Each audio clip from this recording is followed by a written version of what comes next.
D'en parler pour éviter le pire. Le harcèlement scolaire expliqué aux collégiens du Cantal à travers une pièce de théâtre. En 10 jours, près de 1000 élèves auront vu le même spectacle, baptisé Mouton Noir. Laetitia Théodore, Lydie Rib. Faut qu'on te trouve un nom. Espèce de... Fouine. Bof. Souris. Non. Tête de rat.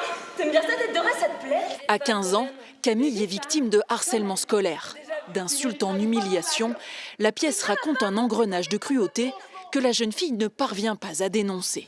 Pauvre tâche, grosse cochonne.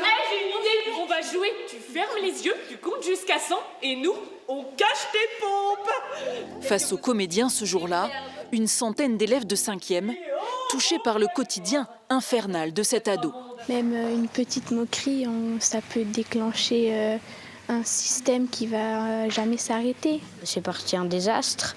Elle a mis fin à ses jours pour des gens qui ont voulu l'embêter. C'est important d'en parler parce que c'est très grave et ça se passe vraiment dans le monde. Un spectacle parfois cru, où le silence de l'héroïne mène inéluctablement au drame. L'école ne m'a jamais présenté ses condoléances. C'est comme si ma fille n'existait pas. Je pense que ça les touche, parce que le texte d'Alex Lorette, je le trouve hyper fort, très bien écrit, et que à la fois ça touche, mais on est quand même en distance pour réfléchir, et donc ça, je trouve ça super passionnant.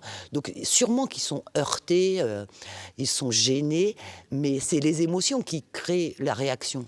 Ça interroge sur qu'est-ce qu'on doit faire quand on est harcelé. Et donc on aborde aussi après, il faut parler, la plateforme 3018, enfin tout ce qui est mis en place. Mais on est vraiment sur une pièce qui joue sur les émotions pour prévenir du harcèlement. Pour sensibiliser et libérer la parole des victimes de harcèlement scolaire, près de 1000 élèves ont pu assister à ce spectacle dans le Cantal.